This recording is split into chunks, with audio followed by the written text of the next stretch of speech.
Thanks, Mark. Okay, so I think the first order of business is just to sort of explain the vision for this and then maybe why we will need to pivot.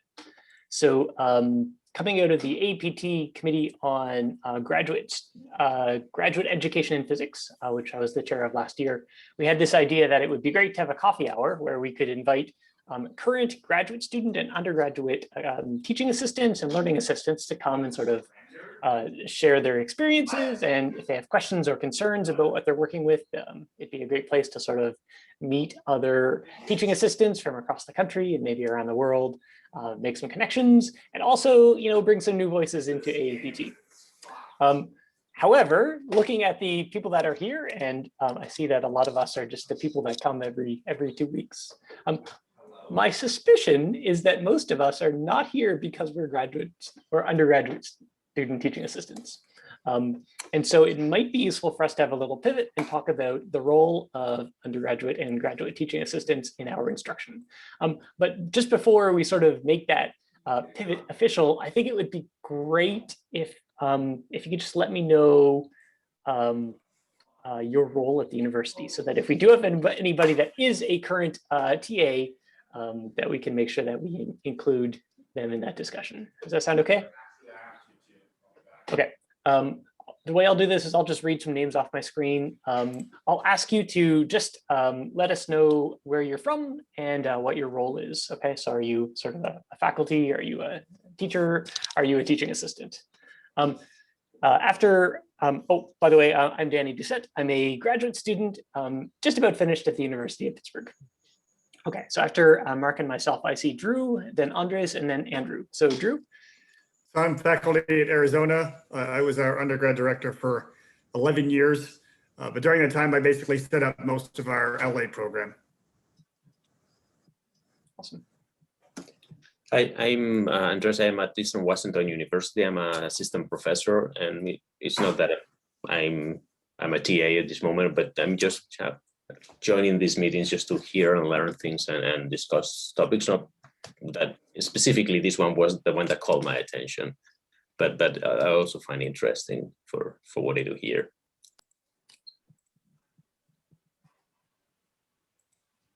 Andrew, were you there?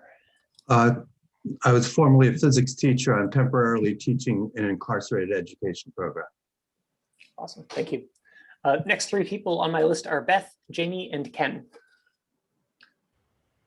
Good afternoon, everybody. I'm the executive officer of the American Association of Physics Teachers. So glad to have you. And Danny, I'm so glad that you're leading this conversation. I don't teach, at least not anymore. Hi, I'm Janie Head. I'm a secondary science instructional coach for the Lamar School District outside Houston. We were closed for a whole week.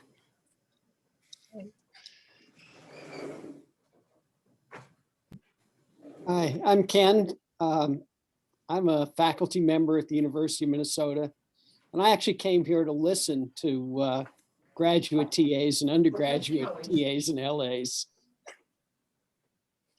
Super. Thanks so much. Yeah, I was hoping to hear from some of the TAs and LAs as well. Next three on my list are Mike, Raymond, and Roy.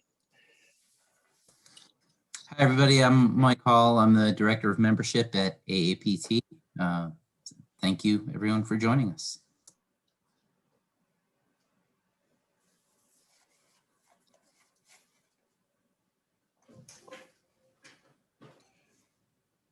Well, if nobody else is going to introduce themselves, my name is Roy Hayes. I teach physics at Lane Tech High School in Chicago. Raymond, I think you were muted. I think. This is true. It refused to unmute. There could be any one of a number of reasons for that. I'm Raymond Zeke, and I am faculty in the physics department at Illinois State University. Thanks so much. Last two on my list are Samuel and Vince. Hi, I'm Sam Levinson. I teach at Harper College, which is a community college right outside of Chicago. And I was interested just because we've just started having a program where we have kind of the equivalent of undergraduate teaching teaching assistants for some of our courses. Hi, I'm Vince. I'm faculty at Colorado School of Mines, and I was also hoping to hear from graduate students and undergraduate TAs, just like Ken. But I've done the TA training in my institution for going on 15 years now, and I also matriculated from Ken's TA training sessions back when I was a graduate student. Awesome. Thanks so much, everybody. Yeah, so it sounds like we have a good diversity of positionalities and where we're coming from, except for the people that we were hoping to attract to the session. Okay, well, we'll have to do the best that we can. One question that sort of has been pressing on my mind, and that is something that I think I personally could use some help with as I'm working with teaching assistants at my institution, is just how to get undergraduate and graduate students to be productively able to help students sort of in this era where they're only able to be available to students online. Does anybody have any experience with that, or any advice on how to get the graduate students or the undergrads to make those connections and be productive and helpful in our Zoom era? We don't have LAs, and our TAs have a sort of non-participatory role, except for grading. But what I do is I reach out via email. We also have in-person Zoom sessions, which involve the whole class, and Zoom sessions, which involve, which are office hour sessions. But the big thing that I do, and I don't know how well, I don't know what attention the students pay to it, is that I send out emails. If there is something in particular that, I've noticed that someone has dropped off the radar for a while, I will send a specific email to them. So those are the things that I do. I send out class-wide emails and emails to individuals. And we also have in-person sessions where we can all see each other. I am not convinced that they are entirely effective. Because I will send out an email that says, we have a quiz this week. And I will get back an email that says, are we having a quiz this week? And so.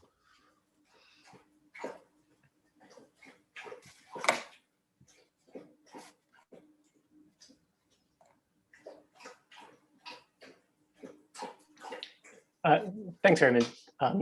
That's interesting. Yeah, also doing a lot of emailing. Mark? So I'm currently teaching at a high school, which your question was about graduate students, but I do have, my students and I have kind of stumbled onto an interesting thing, which is I've been using Slack with my students, and we have kind of obviously a scheduled class time and things, but the way that the students have taken to Slack, they communicate with each other, but they also kind of spontaneously initiate Zoom meetings with each other, where someone will have a question and then other people will kind of pile onto that question, and then they'll kind of serendipitously decide, hey, let's have a Zoom meeting, and boom, they use Slack and they make a Zoom meeting and they all get together and they talk about the one thing, and then the Zoom meeting ends and everybody goes their separate way. And it's been interesting to kind of passively observe these things going on. I don't participate in them, but I can see in the Slack channel that these things are occurring. And I could see how this could be a means for graduate students, and to answer your question, how graduate students might be able to interact with their undergraduates in the learning assistant or TA process in a almost more on-demand type way. A question that I have is, how did they get started doing this? And the background behind that question is that I taught astronomy classes, still do, teach astronomy classes. And in some of the classes prior to the virus, the students set up independent contact servers. I forget what the name of what they used was. but they would discuss astronomy topics and they would help each other with homework and things like that. That seemed to come from their contact in the classroom. And so it comes back to my question, how did they get started doing this?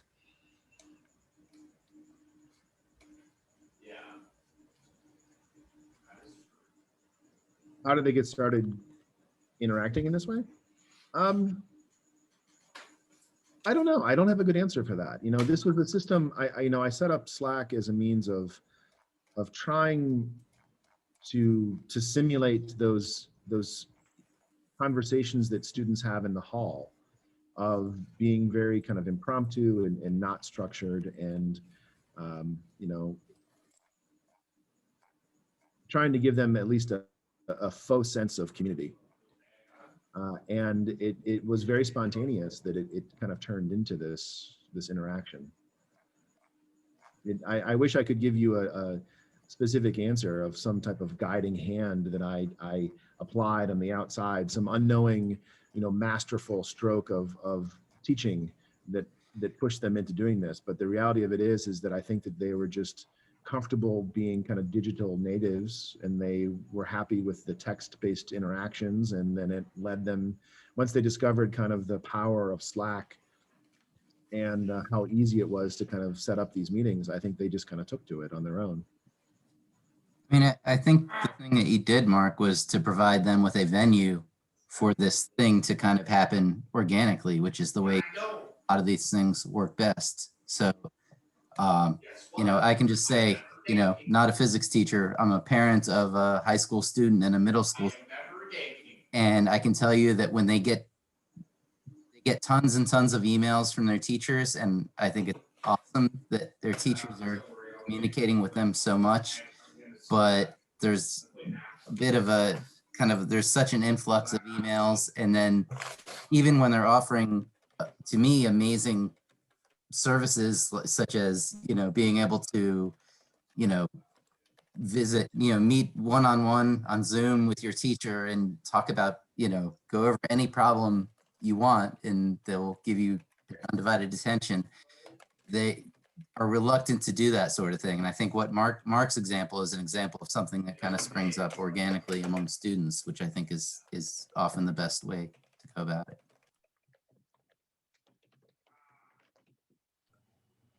Yeah, this is sort of not addressing Denny's initial question, but piggyback off of what Mark had just said.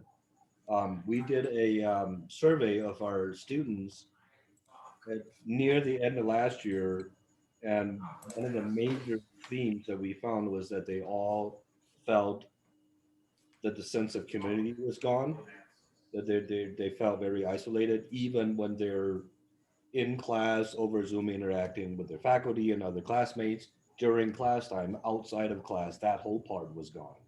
So we decided to create a Discord channel for all of them. So every single, it's basically Zoom, more or less, right? Or Slack, or any of the other platforms. And every class has its own channel.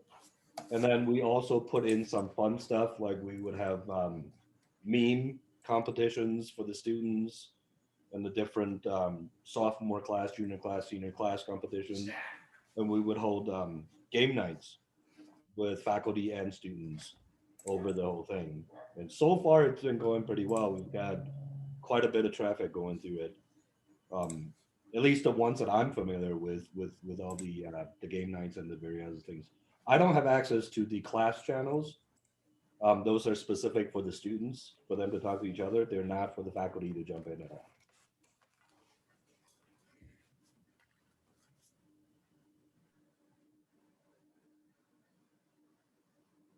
The only place for comment, I guess. I don't think it's a guy, it's a girl. Yeah, we have a similar Discord setup, and we have our, just to connect it back to the potential topic for these discussions, we have our teaching assistants go onto the Discord channel. They have like a resource room, like a virtual resource room. But it's difficult, I think, to support student learning through video, right? And I think that as I mean, I'm probably the least experienced educator that's on the Zoom call, and that's not often a situation where I find myself.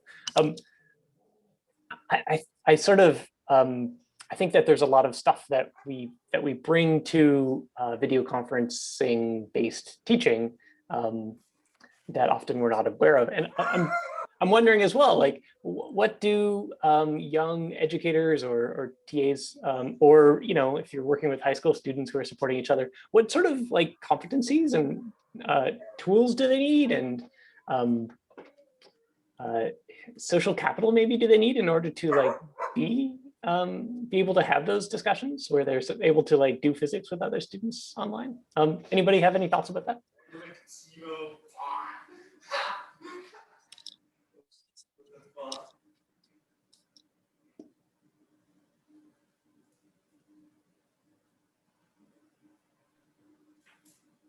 You know, I think your question about the social capital is an interesting, and how to find students that are comfortable being LAs or TAs or serving in some type of leadership role that have the social capital to be listened to, right? Because there's a different, it's different to say that you have the knowledge to share and the skills in order to communicate that knowledge, but if no one wants to listen to you because you have no social capital, that's another problem.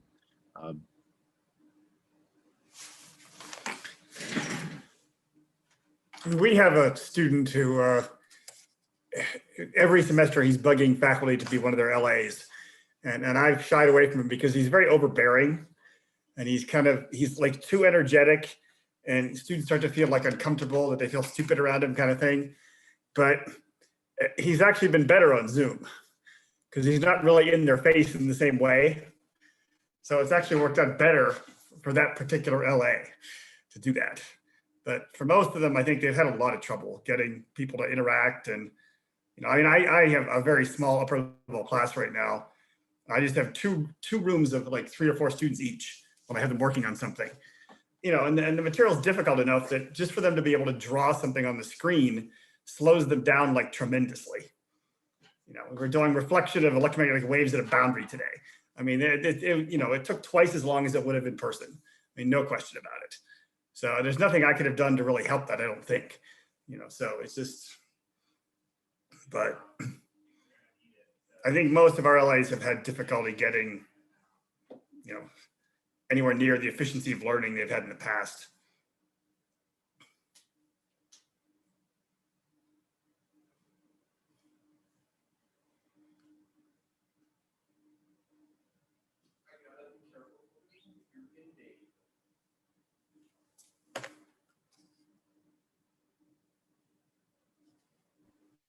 How, maybe not in the LA context, but in the TA context, how has that worked? As far as, even if you have someone that's simply being a grader for you, how has that process worked of moving digital materials around between students and faculty and TA and grader, and then back to students? And that also seems to have been a difficulty that probably exists, which is a purely logistical difficulty. I guess I don't really understand your question. I mean, all of our stuff is submitted online, so no one ever touches anything, right? So, I mean, most of the extra time was literally just setting up 35 submission folders online on your course management site kind of thing. Otherwise, I mean, you don't really have to handle any materials, and the students just get, you know, handwritten notes on the online thing that has, it's not the most convenient editor, but it works kind of thing. You know, so we haven't really had issues with that, I don't think, in any of the classes.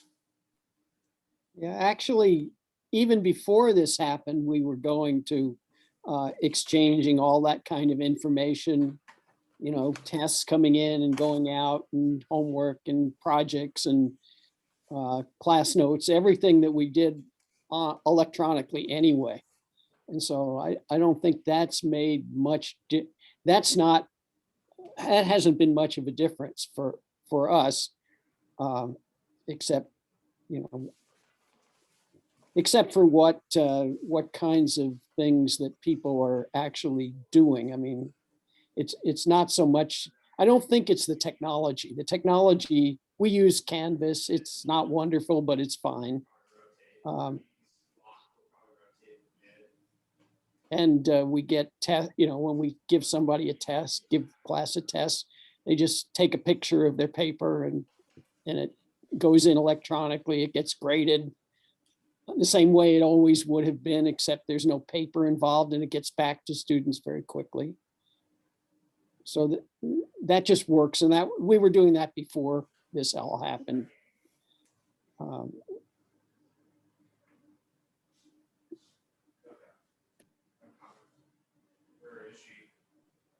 Yeah, we've switched to using Gradescope, at least for our introductory physics labs, and I think in some other courses as well. And we were lucky to sort of start that transition before a year ago.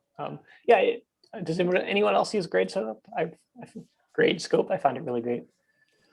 I've avoided it completely. I've used it in the past, multiple years ago, and I haven't used it recently. But when I did use it several years ago, I found it to be useful, particularly if you had many sections and multiple graders. It seemed like it was a nice way of attempting uniformity between different people grading the same thing.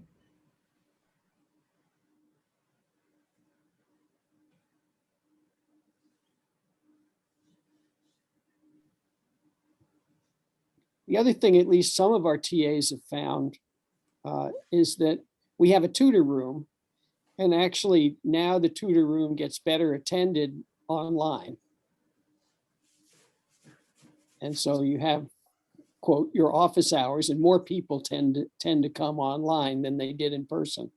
So that's also a convenience. I mean, I think I look at all this stuff not as a burden, but an opportunity to really exploit the technology. But there are glitches along the way as we learn how to do it. It's interesting you say you have more people coming, because we have absolutely the reverse. Our tutor room, which is 9 to 5, Monday through Friday, manned by one grad student, is much worse attended than it used to be. I don't know why, but that's definitely what's happening. Yeah, ours are actually much better attended. In fact, all of my faculty are telling me that their office hours are much better attended now, to the point where we're talking about maybe completely moving our office hours in the future, even after all of this, to remote, because it's actually better attended.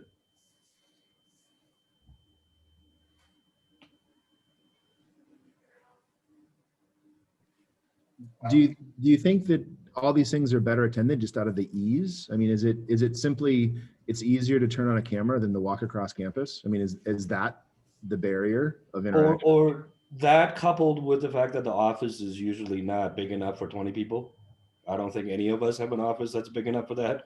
And so I think there's a couple of different items in the confluence of everything put together. It would be the biggest thing I really do agree is that they don't have to walk around campus to try to find somebody's office. They can just log in wherever they are. And we actually spent the capital and bought a bunch of USB connected doc cams for people, and also a bunch of Surface tablets for the TA, so they can actually do writing and share the screens with the students and all that.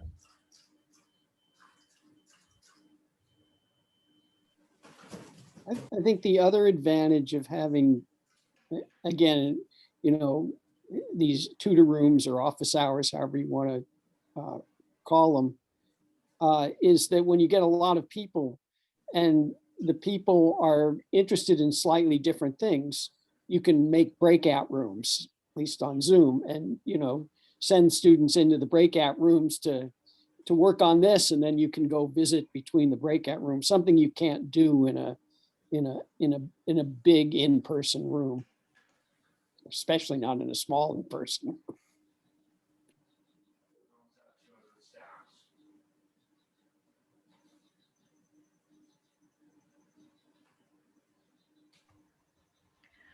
I just wanted to add that my colleagues who are teaching community college, we have a different beast to teach. So office hours, time with the, they do have learning assistants. Has to be into the evening as well, even for the faculty members, because people are studying because of their life later at night.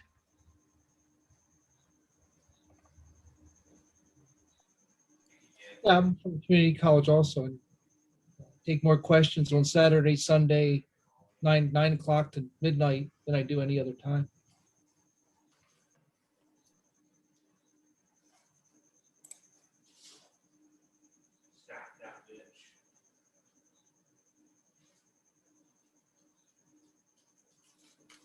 I guess that related to this, that the question of what do we call it, equity of education is. I just find I've used so many tools, Discord, GroupMe, Remind, blah, blah, blah, blah. My problem is none of the students I have, it never seems to work for all my students. They always have some technical, glitch that platform doesn't work for them. So I've almost just defaulted back to email because that works for everybody.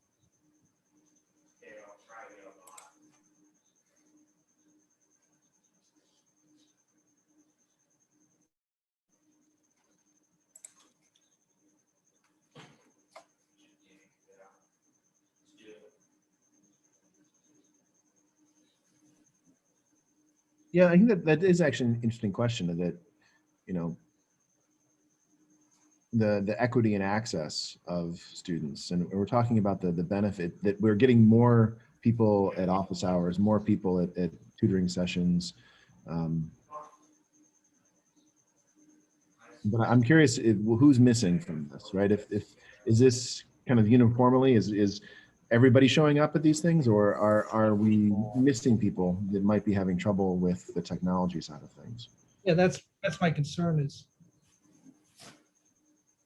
even everybody has internet access. Not everybody has really good internet access. And it's not always that easy to have a video with them.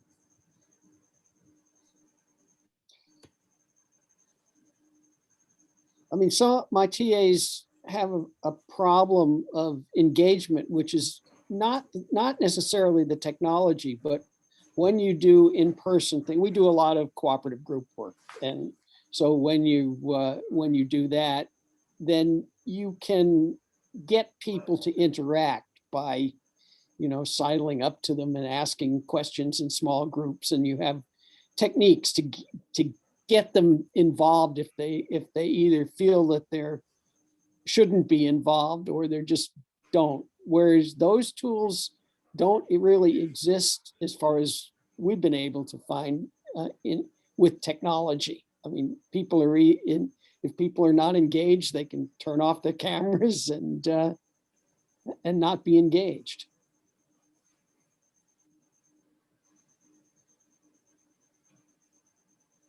So if anyone got a cure for that.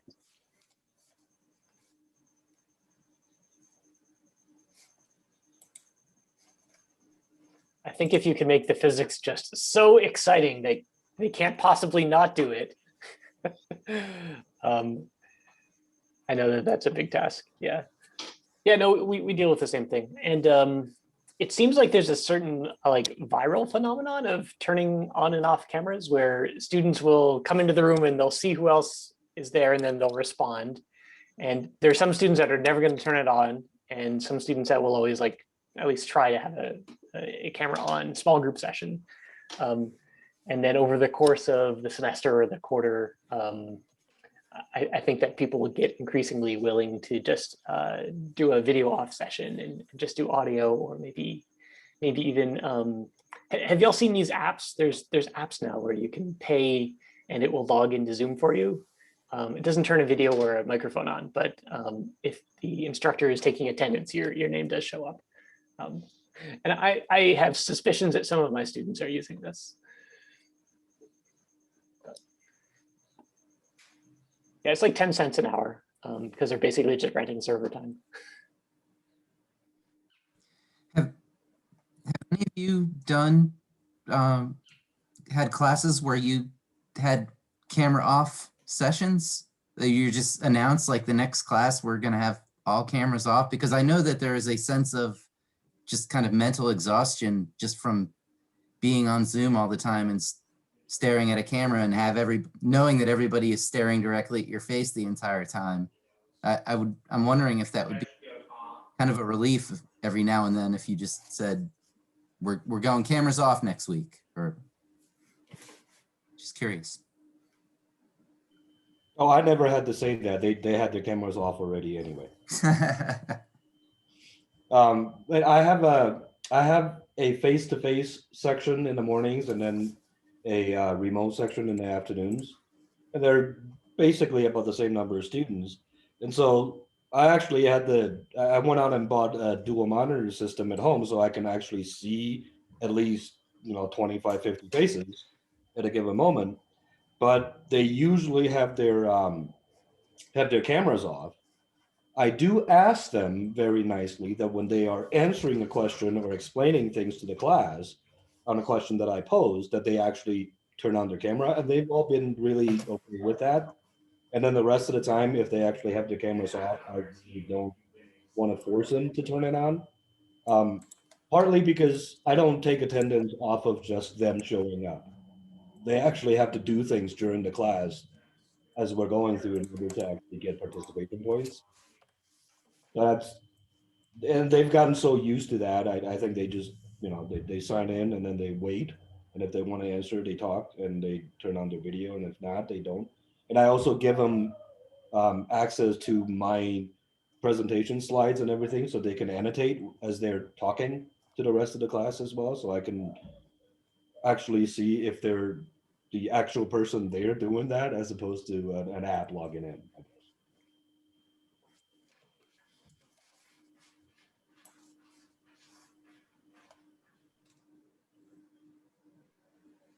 I think there's a case to be made too.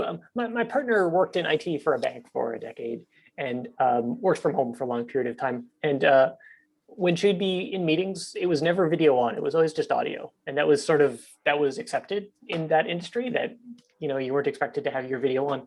And I wonder if some of the motion can just be towards allowing towards those of us who sort of need that face-to-face in order to read facial cues, accepting that we're just not going to have that in all situations. And that as helpful as that is as an educator, that sometimes I'm not going to have that, Yeah, I put a link in the chat to an article that I came across about Zoom fatigue. And I just had to, turn off. I noticed that one of the things is like you're constantly like seeing yourself. So I turned that on. I'm now turning that off so I don't see myself amongst the people, because I do check myself like, how do I look? What's happening? And it is draining. But all these things, it's interesting research. You all should take a look at it. But I do think that, there might be a place for the no videos. Of course, again, I'm not teaching, but I am in a lot of meetings. So I imagine that some of these things go through all of them. But also there's this thing about, if you read the article about, you're really seeing people closer than you normally would in a normal social or meeting or even a classroom setting. And that also is a very different experience for human beings. So it's interesting.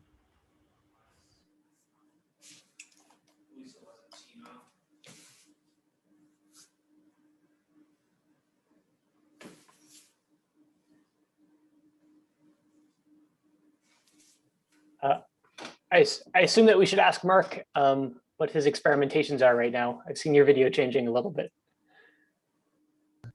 I'm sorry. Yes, I've been having a lot of weird problems with my camera lately. So I have several webcams right now, and none of them seem to be working well. So they keep switching and moving around, and I'm sorry if it's distracting. It's mostly just trying to find one that actually works. looks professionally done. It looks like you've got a big, you got 3 camera crew in there filming you.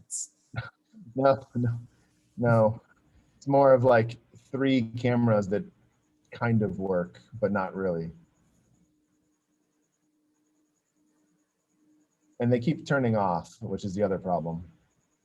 So this is what you get when you try to be too fancy. You should just like stick with the camera in your laptop and not try to go beyond that. Too many layers of complexity. It's no wonder that they start to fail.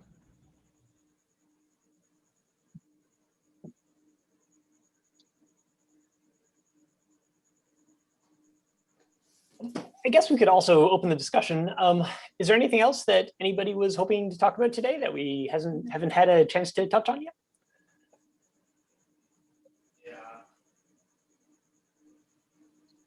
I guess one thing that I was hoping to hear from TAs, but maybe also from people who have TAs is the issue my TAs are coming up against. No, they're not my TAs. The TAs at our place are coming up against which is getting overloaded with work. And that is some of the things people have discussed.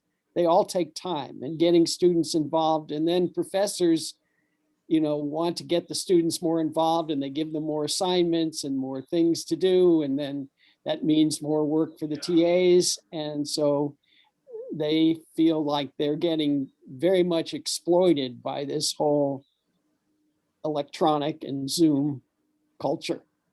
And so what do other places feel about that? And that's a very interesting point. We actually made a conscious effort as a department to agree to cut back on the amount of work for the students, knowing that our TAs would actually suffer. And so we did. For every single class that we offer since last semester, every week we've actually cut at least 1 or 2 assignments, like problems within a given topic area, to actually allow for more conversations rather than students struggling over the math and then the TAs having to grade more stuff. And we actually got the department to agree to all of it, so kind of worked out. Although I should say that the students still think they're actually doing more than they normally would, even though we do actually do this.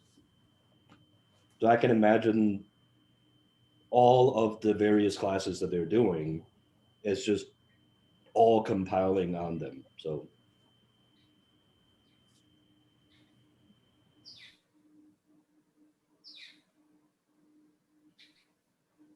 There's an explanation I've heard, which is that some of the things that we're asking students to do and then giving them credit for doing are things that we've always sort of expected that they were doing, but they weren't actually doing. So, you have to read the book before class, and now we're like giving you a little quiz to make sure you read the book. And they're like, oh, I have to actually read the book. Whereas before they weren't reading the book. So now they actually do have to do more work because we are holding them to all of the small little things. And so even if we scale back a little bit from there, there's some of the stuff that they could get away with, they can't get away with anymore. And I don't know how widely that is happening, but I thought that was an interesting point of view.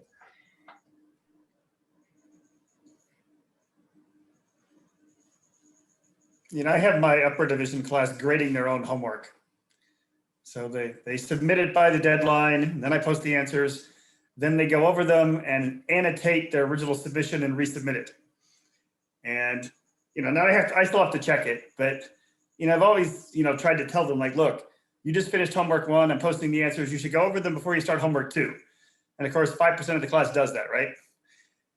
And the only ones that ever look at the homework solutions are looking at it in the morning of the test, which is absolutely useless. So they're at least now being forced to do them every single time. I need to survey them before the semester's over and see what they think. But, it's exactly what you're saying. I'm making them do stuff they sometimes weren't before, right? I haven't reduced the workload. No one has complained at this point anyways. Maybe they will later, but no one's said anything yet. But I think that, one of the guys actually, he put more effort into regrading his homework than doing it in the first place. He wrote paragraphs about what he did wrong on some of the questions. And I was like, you should have put all that effort in the first place, right? But, I think they're at least recognizing, so one person said, yeah, I didn't realize how much easier this problem was than my solution. I think, yeah, that's true. You did it the hard way. I'm glad you saw the easier way. But I'm probably going to keep doing that in the future, I think, if I can.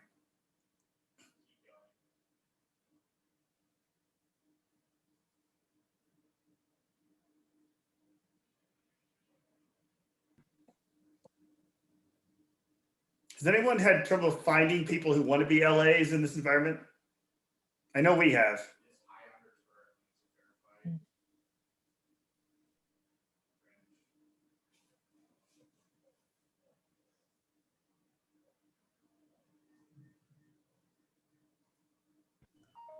We actually haven't. Do you know why that might be the case? I only heard indirectly. People said, "Look, I don't want to do this online. It's just not really interesting to me." Like that was the only comments I heard indirectly. But okay, one other student, someone that I was supposed to have helped me last fall, she backed out after a few weeks, saying, I didn't realize how time consuming this online learning was going to be, and it seems like most of my instructors are really unhelpful. Okay, so which I'm not surprised by at all. And she said, I just have too much work to do. So she backed out a few weeks in. But I know most of the faculty teaching the big classes have had trouble getting enough helpers, at least in physics. I'm not sure about chemistry or biology or anything else, but at least in physics they have. So. Well, we still have a face-to-face component where all of our assistants are actually in the room with the students, working like the laboratories and experiments and stuff like that. So I guess I never saw a drop in interest for our crowd.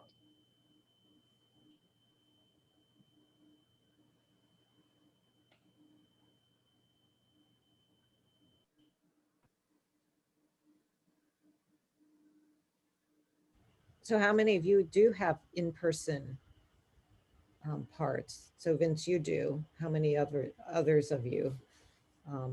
Our labs are in person one week, at home the next.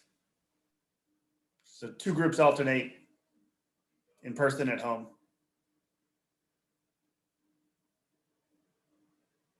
And the lectures are all at home or all in person? Lectures are all on Zoom. But see, we just went officially to stage 2 or whatever the heck they call it.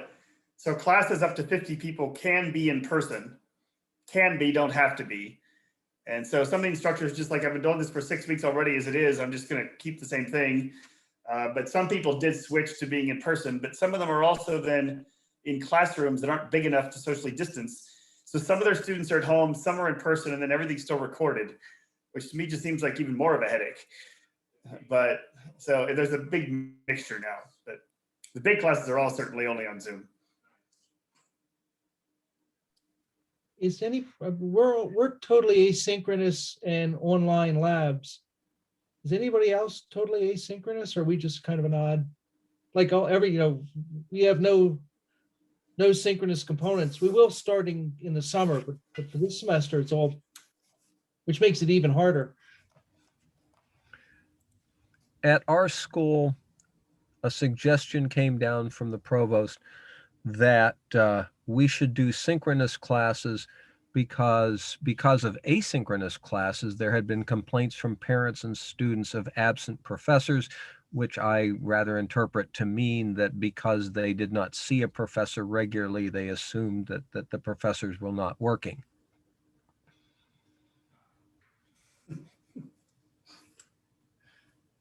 Now, someplace in here, there should be an obligatory comment about professors only work 12 hours a week anyway, but.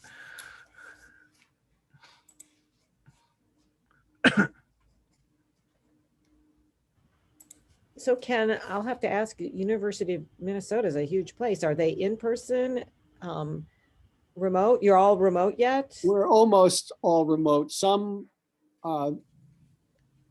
senior level or junior level advanced labs are in person, and some graduate courses are hybrid. But other than that, we're pretty much all remote. we take our lockdown seriously in Minnesota.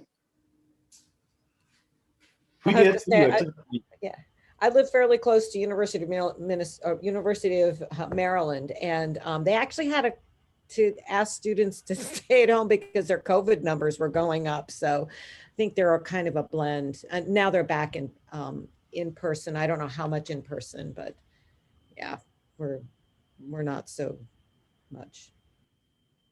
We were told by our administration what to do in terms of the large classes, and some people can be face-to-face, but you have to record your synchronous lectures and all of that. And we decided not to follow their directives and actually build our own version. And now the campus surveys of the students on how things are going for 2 semesters in a row, physics came out on top because we didn't follow what anybody else told us we have to do.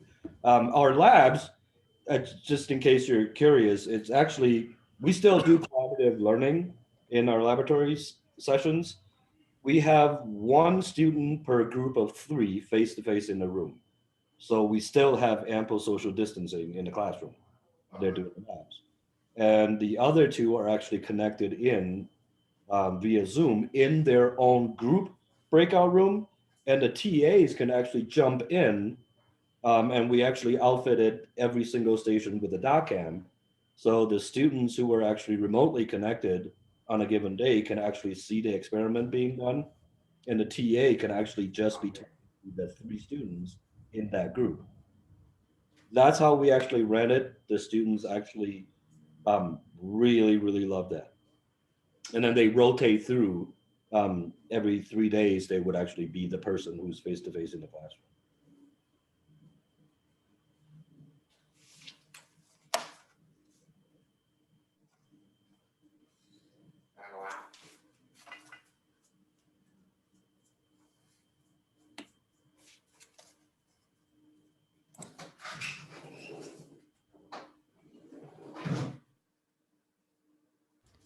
I'll just make a big assumption that y'all, I'm imagining, well, let's keep our fingers crossed that by fall, everybody will be able to be in person again, right?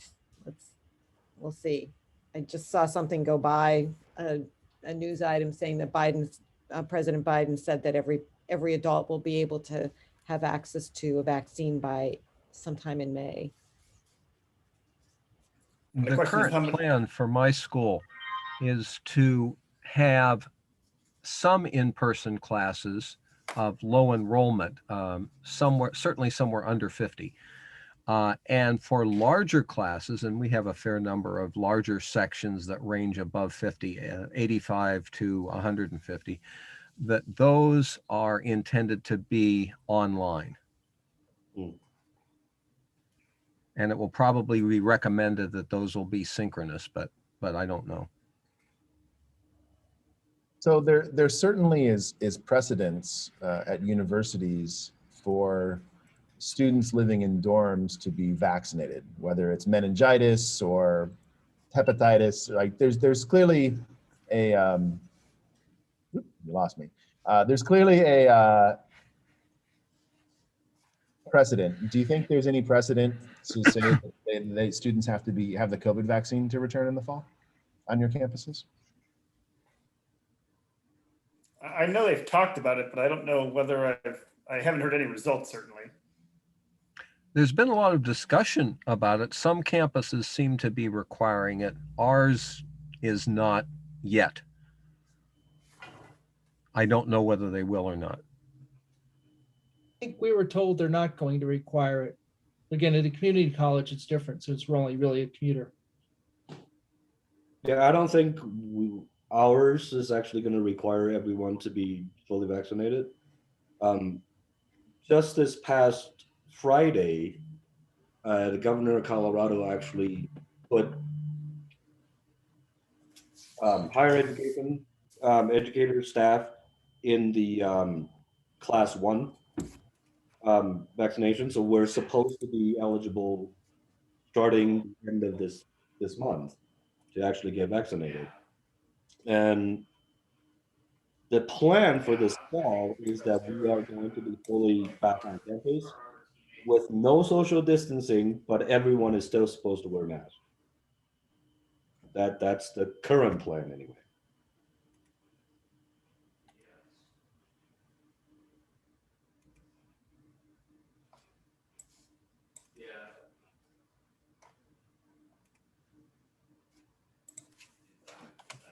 In Pennsylvania, you get counted in group 1A if you smoke. So you just need to tell them that you're a smoker and you can do the vaccination. Yeah, because our university is associated with the medical school, there's talk about getting the vaccination and giving it to students directly. And yeah, I'm not sure how that's going to work with students trying to opt out of getting vaccinated if they're living in a dorm and the school's giving it to them.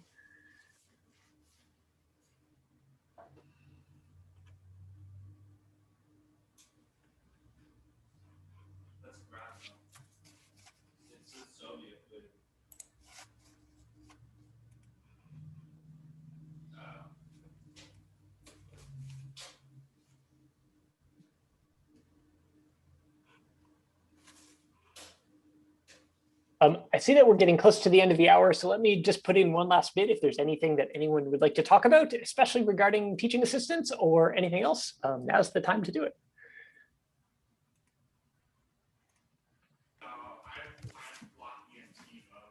There was one question that was submitted ahead of time that I find interesting, that I'm curious of people's opinions, which is the idea of TAs and LAs not just being necessarily an instrument of the faculty, but rather TAs or LAs being a voice or advocate for the students back to the faculty.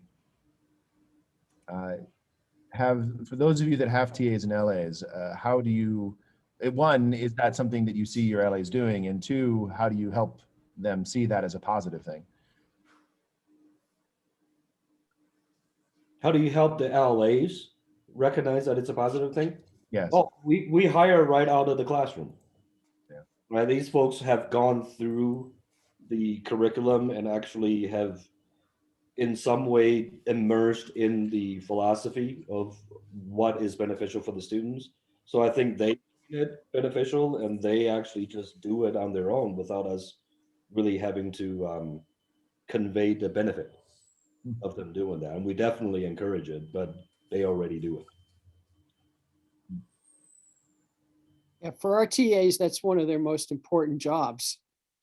Is that we inculcate that in them, but then there is dealing with individual faculty members who may not want to listen, which happens occasionally. So you're saying the TAs are not the problem; it's the faculty, right? Ken? The faculty is almost always the problem. Old people, we got to get rid of these old people.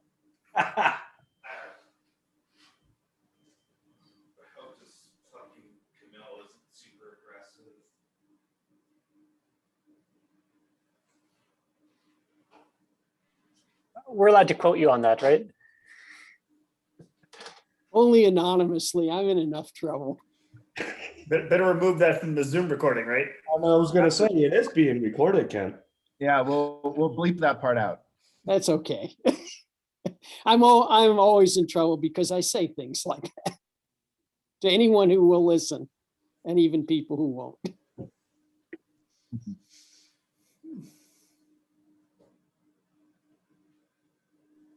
Yeah, all right.